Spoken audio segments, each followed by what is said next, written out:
Good evening, everyone. Thank you very much for coming together once again to join in the study and in the living out of the wisdom of Torah. We are this week in Parshat Naso, which begins in the book of Numbers, chapter 4 with verse 21. If you have a Chumash text, you can turn to it now. And I'll go ahead and invite everyone who'd like to go ahead and unmute, and then together we can recite our blessing. We recite our blessing.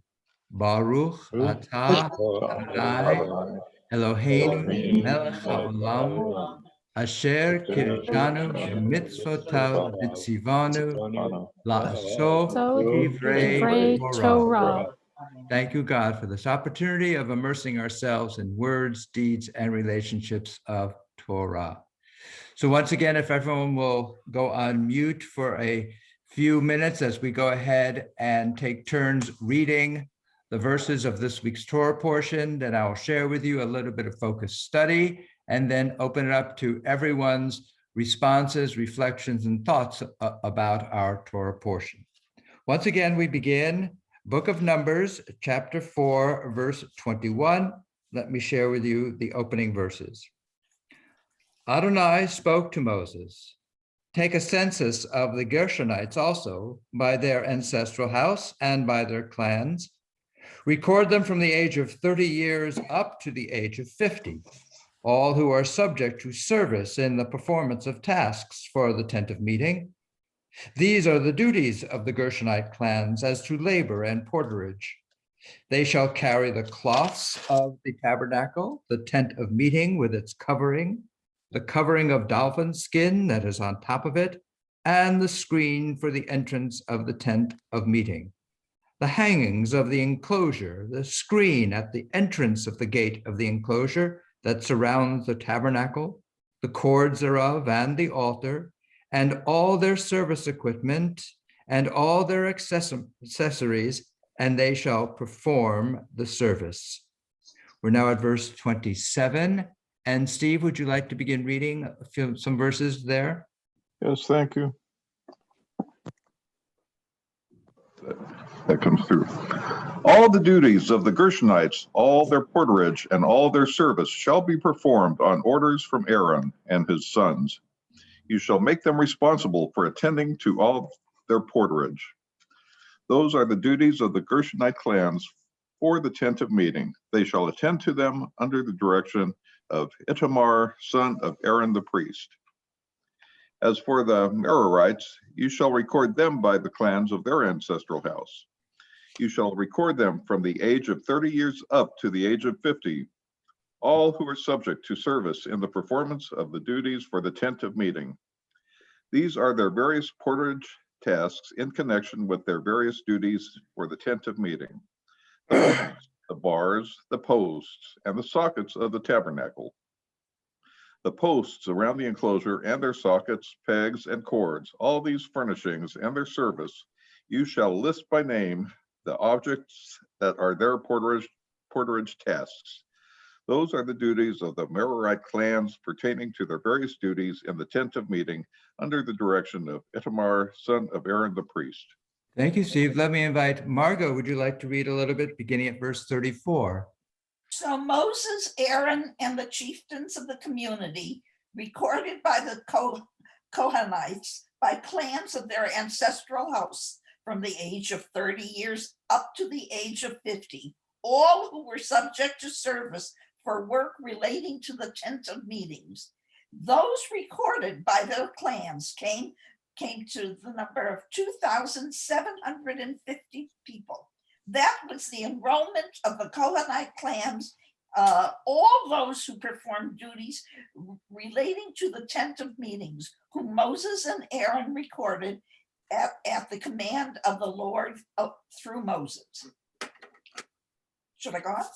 I'll go ahead and invite Gary. Would you like to read a little bit beginning at verse 38? The Gershonites, who were recorded by the clans of their ancestral house from the age of 30 years up to the age of 50, all who were subject to service for work relating to the tent of meeting. Those recorded by the clans of their ancestral house came to 2,630. That was the enrollment of the Gershonite clan, all those performing duties relating to the tent of meeting, whom Moses and Aaron recorded at the command of the Eternal.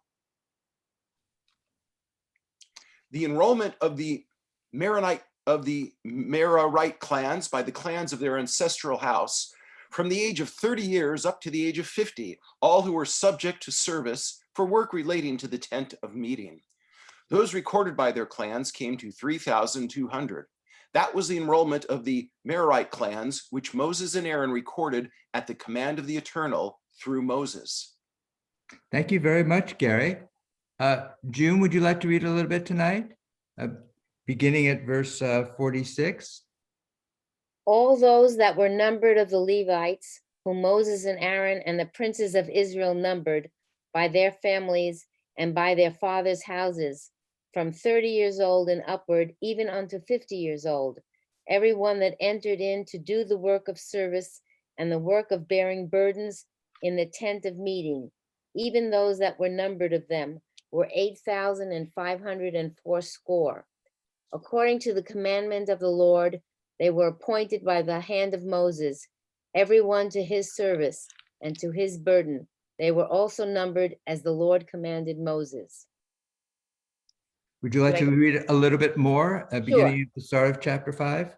Right. And the Lord spoke unto Moses, saying, command the children of Israel that they put out of the camp every leper, and every one that hath an issue, and whosoever is unclean by the dead, both male and female, shall ye put out. Without the camp shall ye put them, that they defile not their camp, in the midst whereof I dwell. And the children of Israel did so, and put them out without the camp, as the Lord spoke unto Moses. So did the children of Israel. Thank you so much, June. Let me invite Ruth. Would you like to read beginning there, verse 5 of chapter 5? Yes, thank you, Rabbi. The Eternal One spoke to Moses, saying, speak to the Israelites. When men or women individually commit any wrong toward a fellow human being, thus breaking faith with the Eternal, and they realize their guilt, they shall confess the wrong that they have done. They shall make restitution in the principal amount and add 1/5 to it, giving it to the one who was wronged. If that party is deceased and has no kin to whom restitution can be made, the amount repaid shall go to the Eternal for the priest, in addition to the ram of expiation with which expiation is made on their behalf.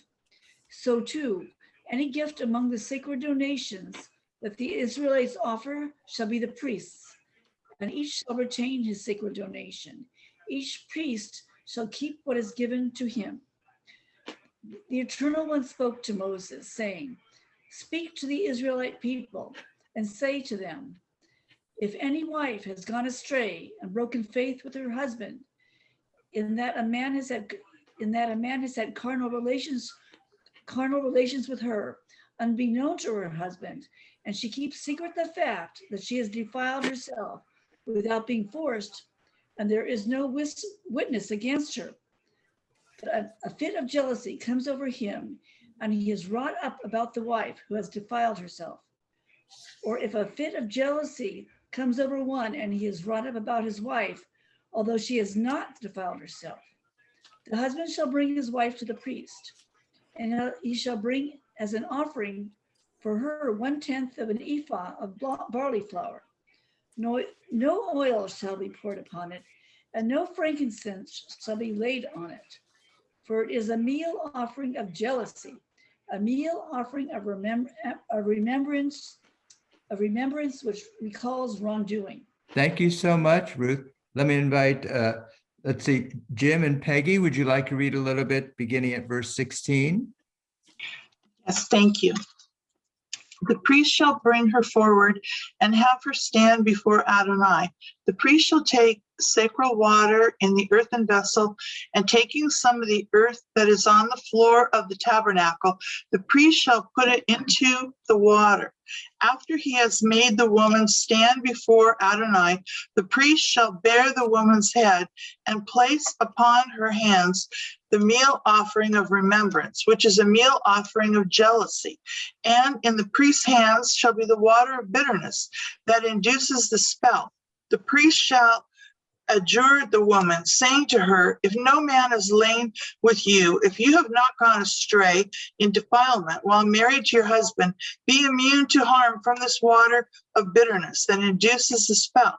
But if you have gone astray while married to your husband and have defiled yourself, if a man other than your husband has had carnal relations with you, here the priest shall administer the curse of adjuration to the woman, as the priest goes on to say to the woman, may Adonai make you a curse and an imprecation among your people, as Adonai causes your thigh to sag and your belly to distend.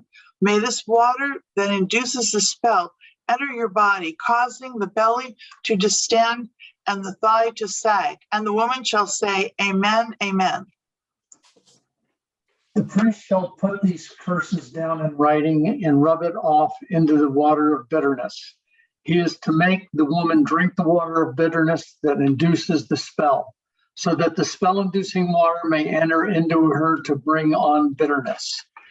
Then the priest shall take from the woman's hand the meal offering of jealousy, elevate the meal offering before Adonai, and present it on the altar. The priest shall scoop out of the meal offering a token part of it and turn it into smoke on the altar. Last, he shall make the woman drink the water. Once he has made her drink the water, if she has defiled herself by breaking faith with her husband, the spell-inducing water shall enter into her to bring on bitterness, so that her belly shall distend and her thigh shall sag, and the woman shall become a curse among her people. But if the woman has not defiled herself and is pure, she shall be unharmed and able to retain seed. This is the ritual in cases of jealousy, when a woman goes astray while married to her husband and defiles herself, or when a fit of jealousy comes over a man and he is wrought up over his wife. The woman shall be made to stand before Adonai, and the priest shall carry out all this ritual with her. The man shall be clear of guilt, but that woman shall suffer for her guilt. Thank you so much. Robin, would you like to read a little bit at the very start of chapter 6? Yes, thank you. Adonai spoke to Moses, saying, speak to the Israelites and say to them, if any men or women explicitly utter a Nazarite's vow to set themselves apart for Adonai, they shall abstain from wine and any other intoxicant.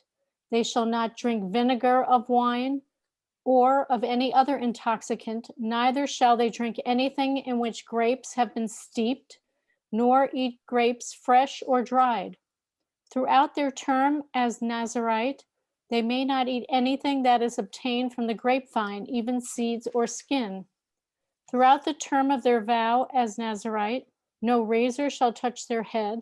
It shall remain consecrated until the completion of their term as Nazarite of Adonai, the hair of their head being left to grow untrimmed. Throughout the term that they have set apart for Adonai, they shall not go in where there is a dead person. Even if their father or mother or their brother or sister should die, they must not become defiled for any of them, since hair set apart for their God is upon their head. Throughout their term as Nazarite, they are consecrated to Adonai. Thank you so much, Robin. Martine, would you like to read starting at verse 9?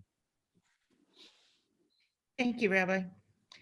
If someone dies suddenly nearby, defiling the consecrated hair, the Nazarite shall shave the head at the time of becoming pure, shaving it on the 7th day. On the 8th day, the person shall bring 2 turtle doves or 2 pigeons to the priest at the entrance of the tent of meeting. The priest shall offer one as a purgation offering and the other as a burnt offering, and make expiation on the person's behalf for the guilt incurred through the corpse.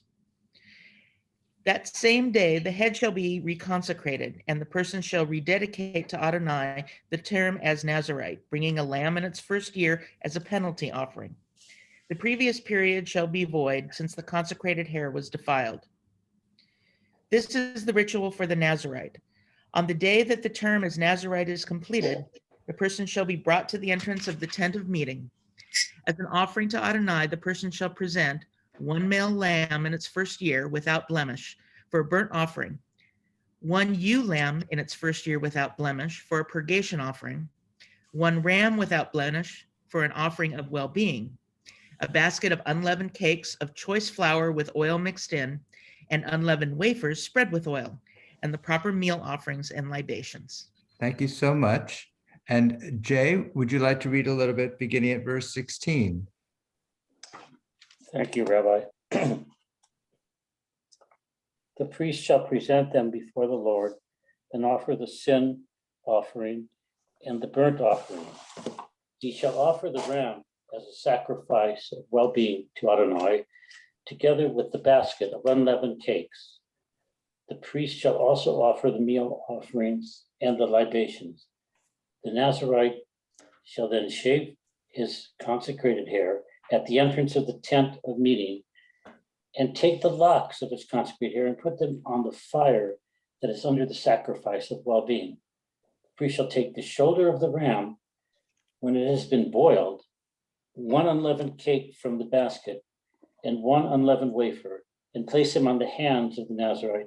After he has shaved his consecrated hair, the priest shall elevate them as an elevation offering before Adonai, and this shall be a sacred donation for the priest in addition to the breast of the elevation offering and the thigh of the gift offering.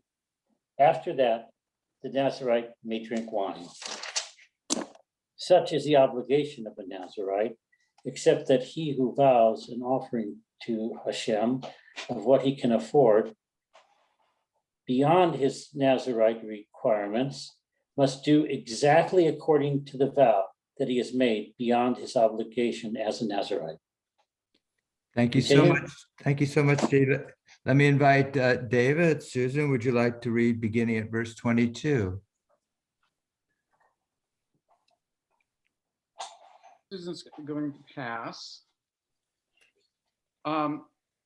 And Hashem spoke to Moses, saying, "Speak to Aaron and to his sons, saying, on this wise you shall bless the people of Israel, saying to them, the Lord bless you and keep you. The Lord make his face shine upon you and be gracious unto you. The Lord lift up his countenance upon you and give you peace. And they shall put my name upon the people Israel, and I will bless them." Chapter 8 now? 7. 7, okay. And it came to pass on the day that Moses had finished setting up the tabernacle and had anointed it and sanctified it and all its instruments, both the altar and all its utensils, and had anointed them and sanctified them, that the princes of Israel, chiefs of the house of their fathers, who were the princes of the tribes, and who were over them, who were counted, offered. And they brought their offering before the Lord, 6 covered wagons and 12 oxen, a wagon for 2 of the princes, and for each one an ox. And they brought them before the tabernacle.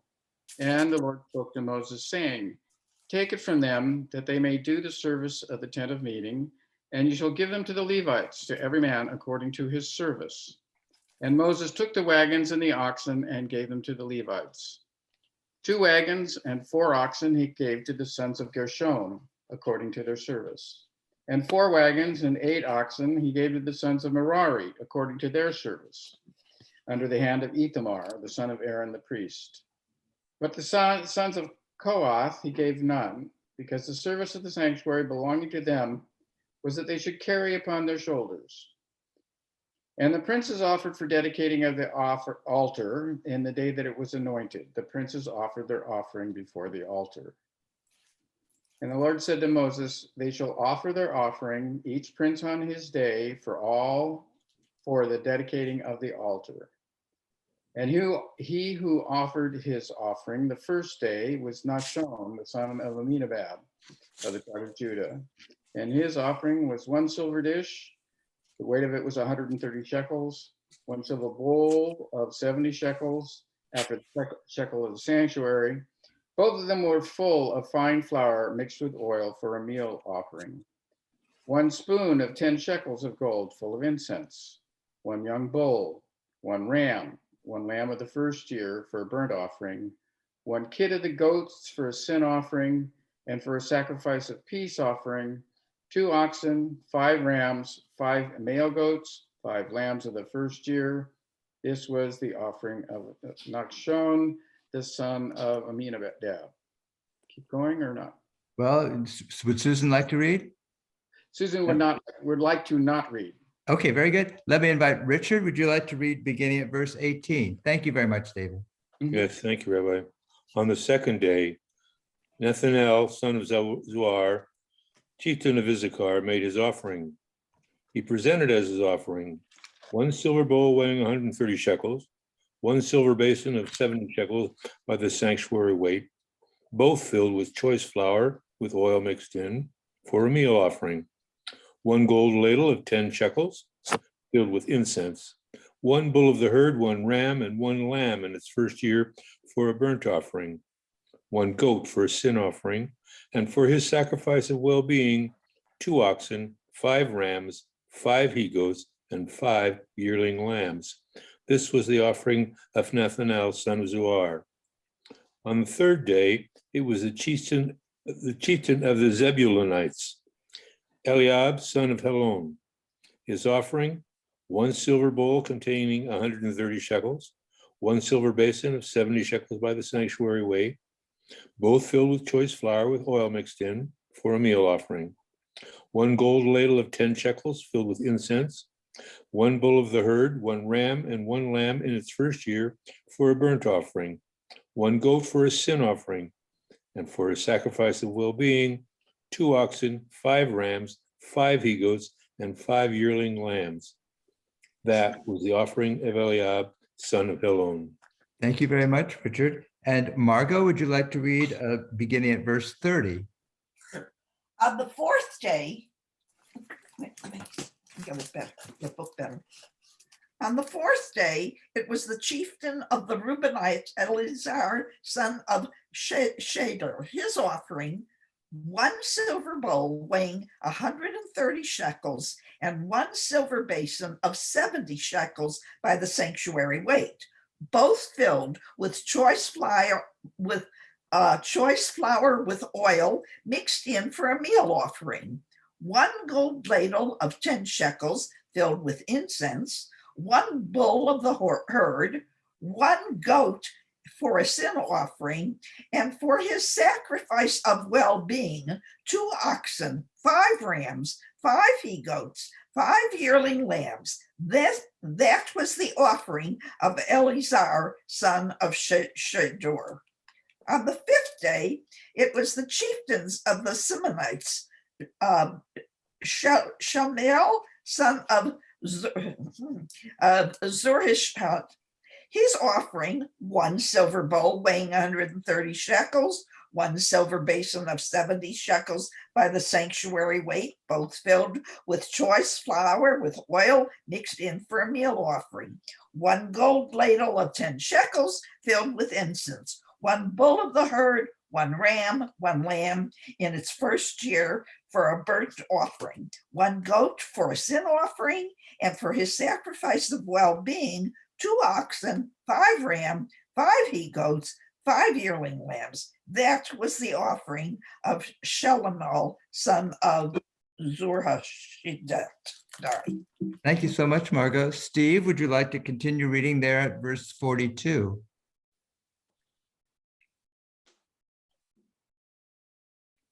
Steve, would you like to read at verse 42? 42. Yes. Okay, on here. Okay, I didn't turn the page. I heard my voice and There you my go. name. Oh, it's at the vote. Okay, I'm at verse 42. On the sixth day, it was the chieftain of the Gadites, Eliasaph, son of Deuel, his offering, one silver bowl. We've lost you there, Steve. Okay, let me pick up 10 from, shekels filled with incense. One bull of the herd, one ram, and one lamb in its first year for a burnt offering. One goat for a purgation offering, and for his sacrifice of well-being, 2 oxen, 5 rams, 5 he-goats, and 5 yearling lambs. That was the offering of Eliasaph, son of Deuel. very good. Let me invite Ruth. Go ahead. If you'd like to read there at verse 48. Yes. On the seventh day, it was the chieftain of the Ephraimites, Elishama, son of Ammihud, his offering, one silver bowl weighing 130 shekels, and one silver basin of 70 shekels by the sanctuary weight, both filled with choice flour with oil mixed in for a meal offering.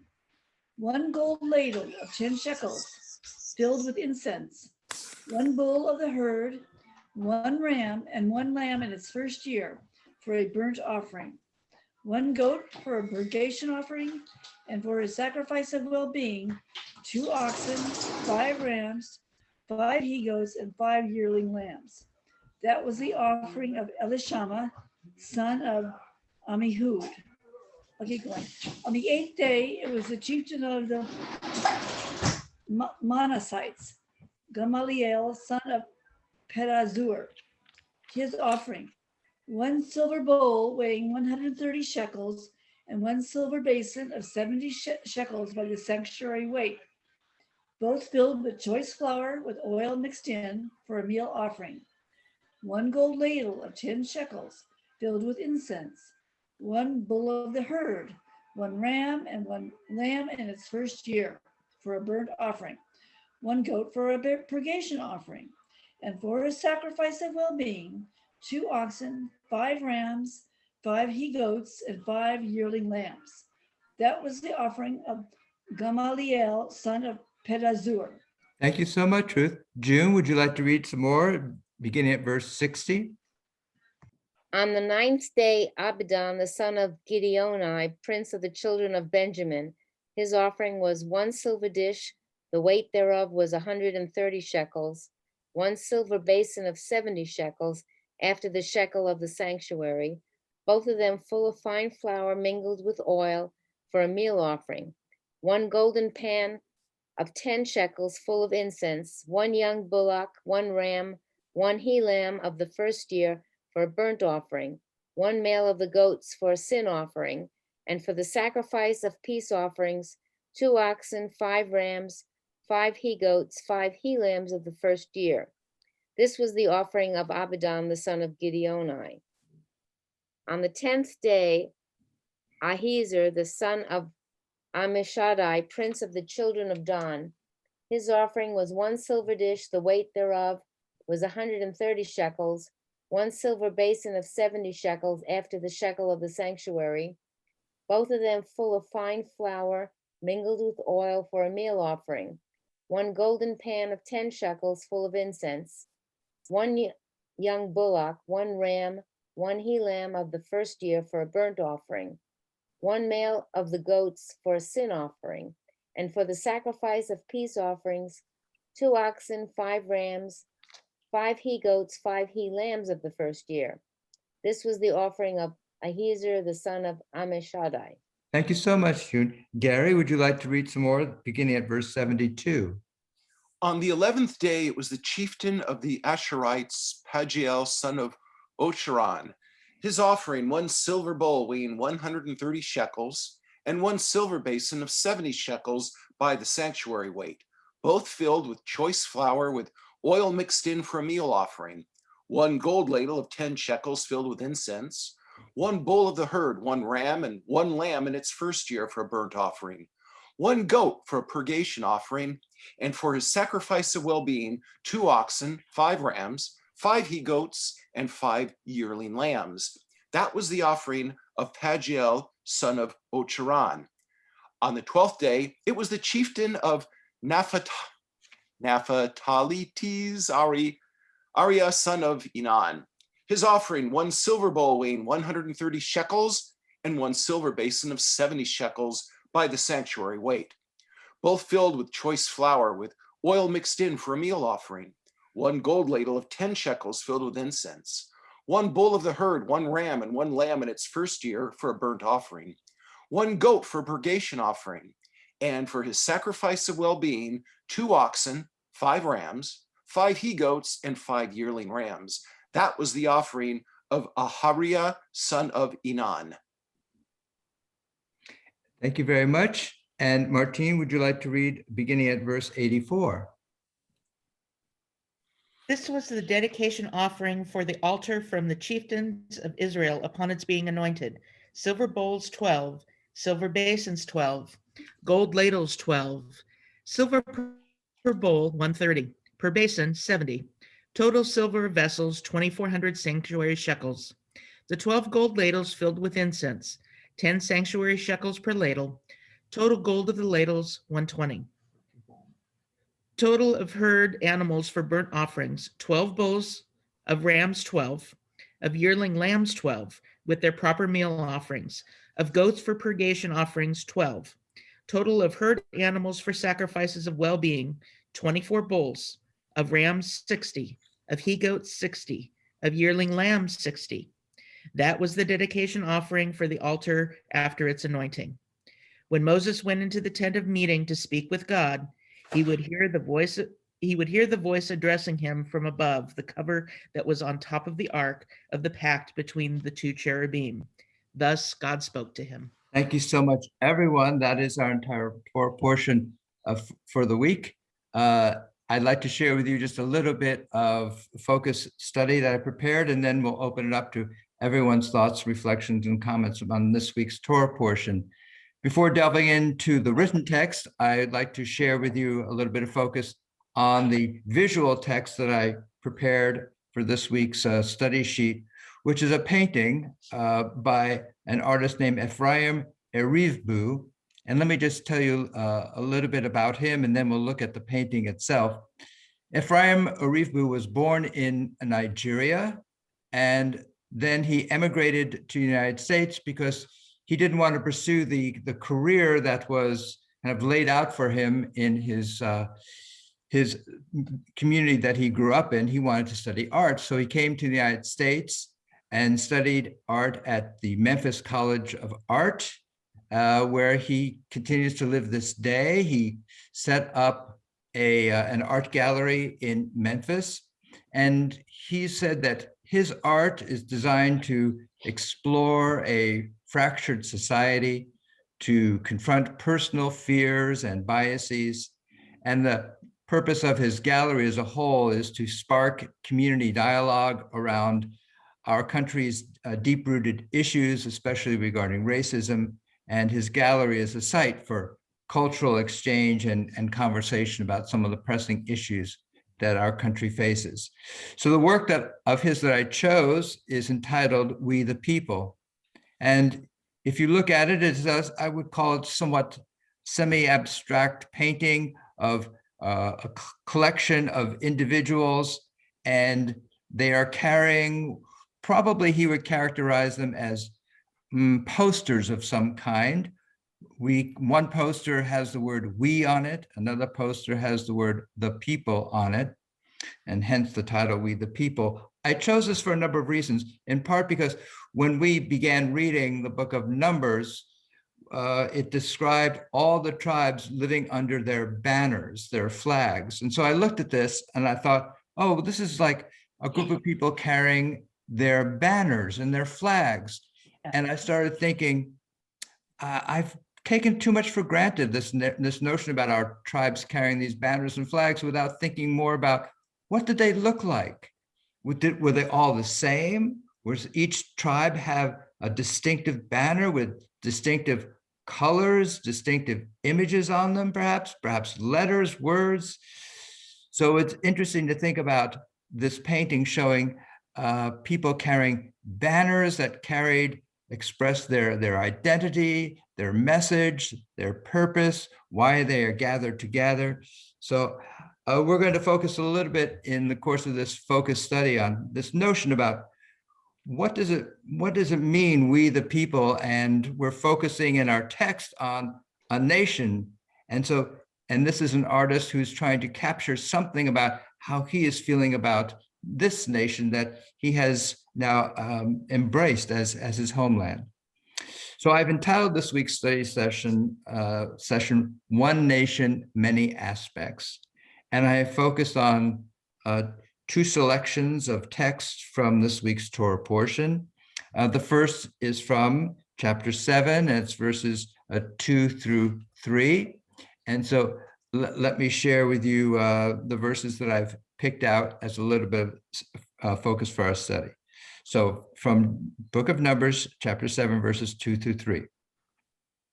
The chieftains of Israel, the heads of the ancestral houses, namely the chieftains of the tribes, brought their offering before Adonai, 6 carts and 12 oxen, a cart for every 2 chieftains and an ox for each one.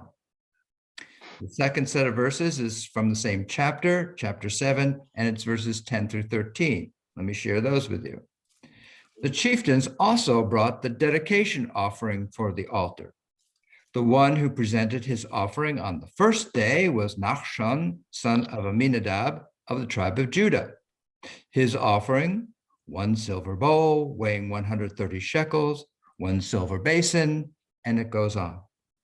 So we're going to focus on the second set of verses first, and then we'll get to the first set of verses after we've spent a little bit of time on chapter verses 10 through 13. So first, I want to acknowledge that the book of Numbers itself opens up with these words about take a census of the whole Israelite community by the clans of its tribes. And the first thing I want to note is the Hebrew that gets translated, at least in my edition, as take a census of the whole Israelite community is Naso et Rosh Kol Adat B'nai Yisrael.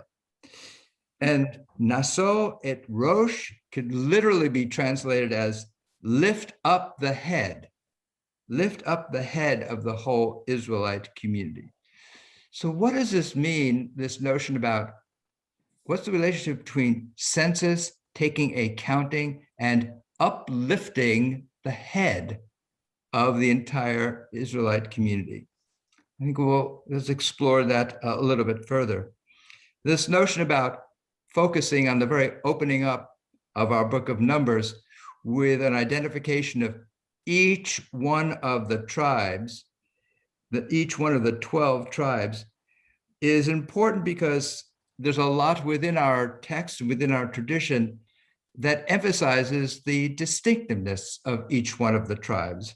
It says in chapter 2 of the book of Numbers, the Israelites shall camp each under the banner of their ancestral house. So we have this image of each of the tribes arrayed around the Mishkan, which creates the center of their community, and everyone is camped around the Mishkan and grouped within their tribes. And as the painting here suggests, and each tribe has its own banner displaying its own distinctiveness, its own unique identity as a tribe. There's a lovely midrash that talks about the crossing of the Sea of Reeds, the Red Sea. And the midrash says that when the tribes crossed, there wasn't just one pathway that opened up that all the Israelites marched through. The midrash says that actually 12 paths opened up, and each tribe had its own path across the Red Sea. I think the midrash is once again trying to emphasize that each tribe had its own unique way across, leaving freedom and crossing through this obstacle and continuing on the journey. We have this emphasis on the distinctiveness and the individuality of each of the tribes in other portions of our text. We, of course, have the high priest who wore a breastplate and each one of the 12 tribes had a unique stone identifying that particular tribe embedded in the breastplate that the high priest wore. When the Israelites were ready to march and leave their encampment, they didn't just march out in some kind of haphazard way. There was a distinct line of march, and it was by each one of the 12 tribes, had its own grouping, and they would march according to their tribal grouping. And of course, the notion is that once they would get to the promised land, each tribe would have its own distinct territory. And we've discussed recently, when we were discussing the Jubilee year, how this notion about each tribe would have its own land, that sometimes over the course of the messiness of human existence, land that's supposed to be allocated and occupied by just one tribe for various reasons would become owned and occupied by someone from another tribe. And at the end, in the Jubilee year, all that was to be reset so that all the land went back to the original apportionment for each tribe. So there's a lot of emphasis in our text and our tradition about the uniqueness of each tribe. So what we read in this week's portion that we just completed reading was a recitation of these 12 tribes bringing forth these offerings in dedication for the inauguration of the Mishkan, of the sanctuary. And of course, as we read them, we recognized, well, that each bringing the same things. Why couldn't the text have just said, each of the 12 tribes, in honor of the inauguration of the Mishkan, each tribe brought one silver bowl weighing 130 shekels, one silver basin of 70 shekels, both filled with choice flour, and so forth and so on. Why did it have to say the same thing 12 different times? So we have a lovely midrash that says this. This is number 3 in the study sheet. Our rabbis say that although they all presented similar offerings, they meant by them to symbolize great events, which each one selected in accordance with their own judgment. What the midrash, I think, here is suggesting is that although each tribe brought the same material things in terms of the bowls and the animals and the flour and so forth, that each tribe brought its own understanding, its own experience, and its own perspective to that offering. These offerings meant different things, if you will, to each of these tribes based upon their personalities and their experiences. So there was something unique, even though the material was the same, the intent and the experience behind that was different for each tribe. So what we've been discussing, if you will, another aspect rather of emphasizing the uniqueness of the 12 tribes, there's a custom that beginning with the first day of Nisan, that we are to read one of the set of verses for the first 12 days. Each day we read a set of verses for one of the tribes that we just read and the offerings that they bring. And it's interesting to think about doing this. This is Nisan in the Jewish calendar is actually the first month of the year. And so the fact that we spend the first 12 days, each day, reading a set of verses for each one of these tribes and the offerings that they bring. And of course, there are 12 tribes and there are 12 months in the year. So each day during the first 12 days of Nisan, we read one of the tribes and the description of the offerings that they bring. And then there's a blessing that it's customary to recite at the end of each one of those set of verses that we read each day. And it's this, it's number 4 in your study sheet. May it be your will, Adonai, my God and God of my ancestors, that if I, your servant, am from the tribe of such, whose section of the Nasi I have read today in your Torah, may all the holy sparks and holy illuminations that are included within the holiness of this tribe shine upon me to grant me understanding and intelligence in your Torah and my awe of you to do your will all the days of my life. This is a blessing that is designed to say that each tribe has some kind of unique set of holy sparks, some unique set of holy illuminations. And may I, if I can determine my attachment to this particular tribe, may I be a further vessel to give expression to those unique holy sparks and holy illuminations. So the focus that we've placed on these first 4 selections in the study sheet has been on the importance of the individual gifts, the unique contributions, this very special attributes of each one of the 12 tribes. Well, if you're going to create a nation based upon unique tribes and their particular perspectives and their unique qualities, how do you create some kind of commonality out of all that differentiation, all that out of that individuality? Well, I thought about that, and we thought about United States of America, our own country, and I turned to some of the, if you will, holy texts regarding the founding of this country. So I'd like to share a couple of those with you. The first is the preamble to the Constitution of the United States, which was signed in September 17th of 1787.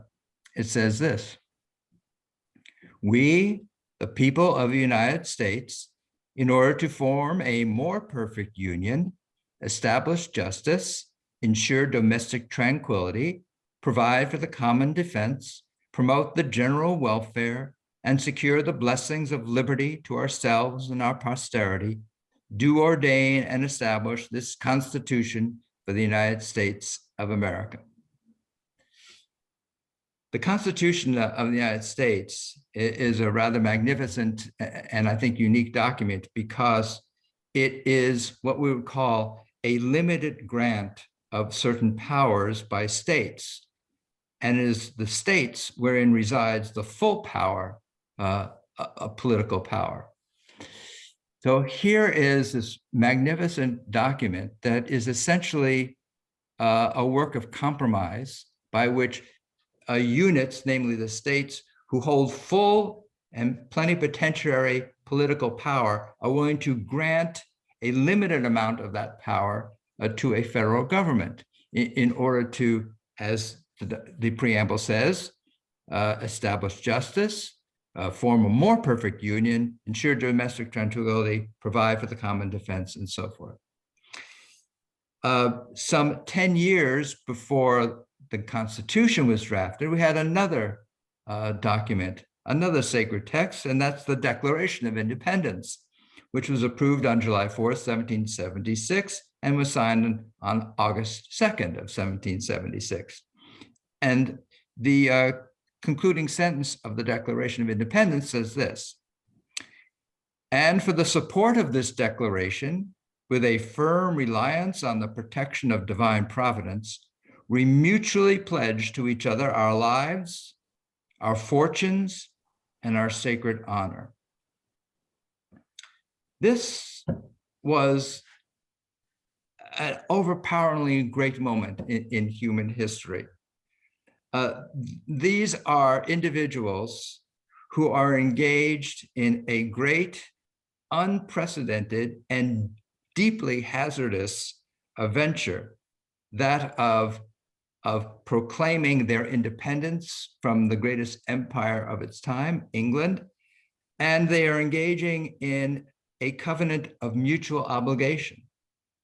They are pledging themselves to one another. They're pledging their lives to one another and whatever material wealth they might have to this great venture and to one another.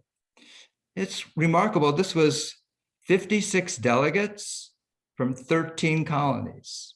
Now, not only are these 56 delegates individual human beings, but the 13 colonies themselves you could think of as individual human beings. They had their own economies, their own cultures, their own ways of doing things, and yet they came together in order to embark upon this common enterprise they were called the United States of America. So now we go back to our Torah text and to the first set of verses that I shared with you that I'd like to now go back over. And those are the verses that say, there were 6 carts and 12 oxen, a cart for every 2 chieftains, and an ox for each one. So in addition to the offering that each tribe made on one of the first 12 days of Nisan, the tribes, through their chieftains, also made another offering, another gift, if you will, related to the sanctuary's inauguration. And that was a total of 6 wagons and 6 pairs of oxen in order to carry all of the utensils related to the Mishkan. 6 wagons and 6 pairs of oxen. So each tribe contributed 1 ox, and each tribe joined with another tribe to bring one of the 6 wagons. So this was presented by all 12 chieftains together on the very first day of Nisan in order to be loaded with all the other gifts that were to be made.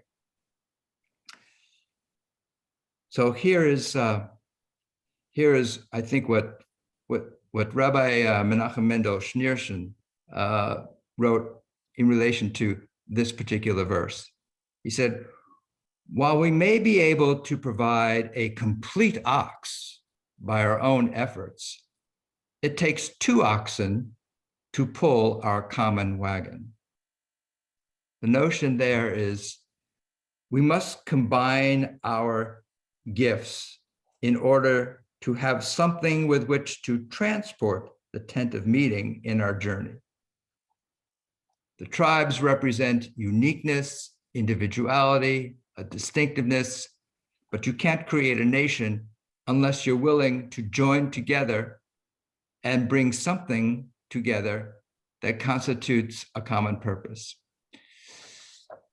So I go back to our painting here, We the People.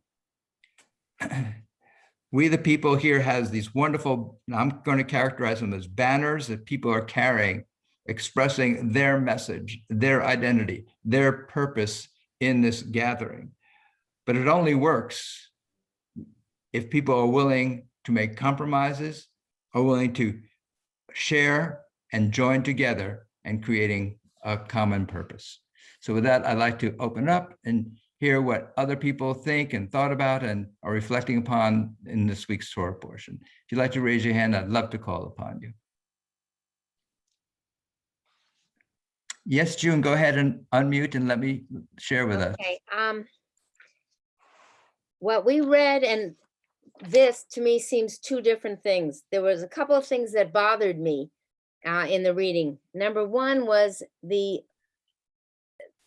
magical quality, shall I say, of that, the adultering party and the magical potion they have to drink to prove whether or not they're guilty or not, and how it favors the male, because if he even thinks the woman might be unfaithful, she has to be brought in front of the priest. And that kind of rubbed me the wrong way, and I didn't see how that related to, you know, the coming together and the unity that the discussion covered. Okay. Also, the fact that if someone dedicated themselves, the priest, the Nazarite, and he can't go near anyone who died, even if it's his own family, and God forbid someone dies next to him, he has to go through a whole ritual. Again, I didn't see how that related to what we discussed. And those are interesting topics that I would have liked to discuss. So, Great. So I'm let me just throwing that out there. Let me just ask you about the Nazarite, for example. So when you read about the Nazarite verses, did that inspire you to say, I'd like to be a Nazarite? Or did that discourage you and say, that's not something I would ever want to do? I would say it's more of a discouragement than an encouragement. And that's exactly the way the tradition treats it. The tradition, Jewish tradition looks askance at this notion of the Nazarite. One, because it's someone who's denying himself or herself certain pleasures in life, someone who's withdrawing from the pleasures of life and becoming what we might characterize as an ascetic.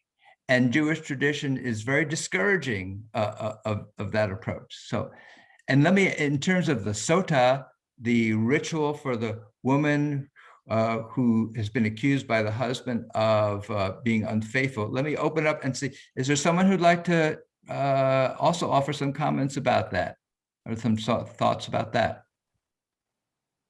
Richard? Well, first time I read that last year, I was really upset. But I did some more investigation and found that, you know, if a fella is, there's no evidence, he's just jealous. And so there are going to be times when the wife goes up there and he's going to, wait a minute, I don't want to lose her. So he's not going to put her through it. And this is the word we is a very, very difficult pronoun. Who's speaking for we? It's very, very hard. And here's a bunch of people out there trying to set some standards to cleave together. So they have these, it's miracle, magical thing that goes on. Whether or not it's ever practiced and what the psychological significance of it is, it's about building families. It's not about punishing people for adultery. It's about getting clear that we need to have solid families. There needs to be a we within the family. And so that's the way I try to read that, is something that happened long ago. It was not about judging. It was not about taking advantage of women. It was about getting people to be honest in their feelings and cleave together no matter what happens and solve their problems with one another. Thanks, Richard. David, did you have your hand up? Yeah, go ahead. Go ahead and unmute. Yes, thank you. I've been very interested in this ritual for a couple of years, and I read some interesting analyses of them. One's pretty complicated by Richard Elliott Friedman, but two of them that struck me is, number one, in the case, this is the case of the husband who's jealous without evidence. If a woman is caught with evidence in adultery, then this doesn't happen. Something else happens. There are repercussions for that elsewhere. But if he's jealous without any evidence, then this ritual is performed. And if essentially,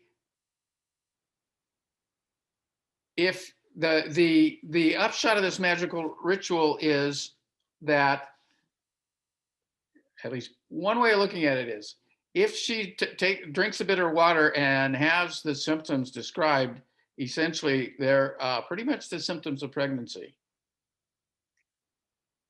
So then she gets cursed, etc. She would have gotten caught anyway in that case. So really the purpose of this ritual is to get the husband off her ass. Wow. Richard, go ahead. There's one other piece that I read in an analysis of the Soda husband, is that it doesn't work if it's the case that the husband has been unfaithful. And whether there's evidence or not, the husband knows. And he knows also that the theory is, if you've done something bad and now you're accusing her of stuff, and it turns out that it's not going to work and you're going to look pretty bad. So the idea is that maybe it was never used. It was just a way to get the husband to stop and think about what he's doing. And maybe if he's right in that, he's got to do something to get her affections back. It's about playing a game on the husband. It's not so much about punishing an errant wife. At least that's one view that is taken of it in the Mishnah. Thank you so much. Did you have something you wanted to say, Anna? I just want to say thanks to my bros out there for all these great comments. I'm having a good time just listening in. We Thank both you. got a little hole punched in our feminist card. There we go. Okay. And others who, yes, go ahead, Jay.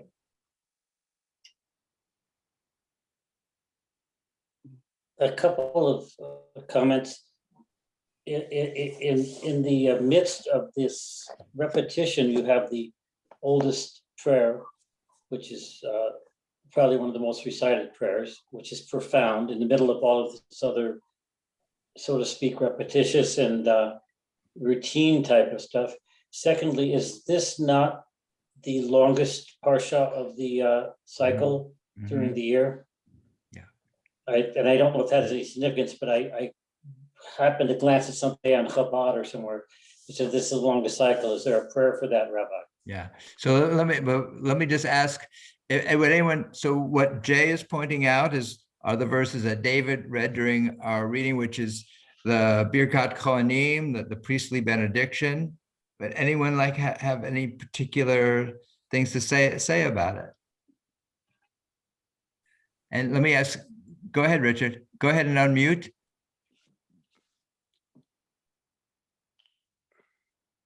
Yes, the phrase of lifting up the head.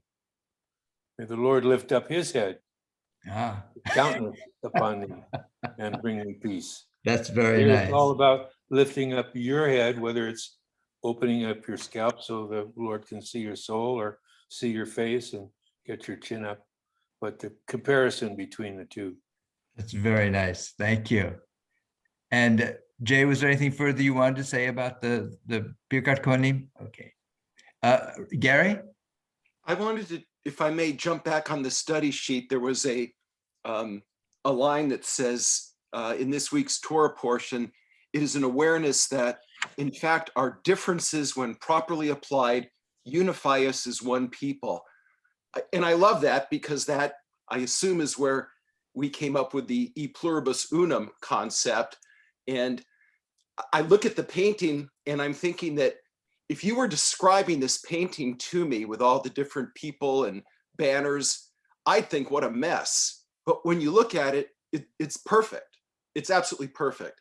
And unfortunately, I think that a lot of us have drifted away from this concept today in our country. My hope is that it comes back. I think our differences, I love that line. I think our differences are what make us what we are. Granted, we have to be moving towards a common goal. But unfortunately, I think we've drifted away from that. But perhaps study sessions like this, maybe others are studying this evening, and maybe we can carry this message on. I think that's a beautiful expression of hope and aspiration and optimism. And perhaps we can end on that kind of a note for this evening, looking out upon all of you. Each one of you is unique, and we weave together our unique contributions into a fabric of common purpose. So thank you all very much. God bless you all. Look forward to studying with you some more. I learn so much from you every time, and look forward to our next session as well. Thank you so much. Thank Be you. well, everyone. Bye. Okay, bye-bye. That was great.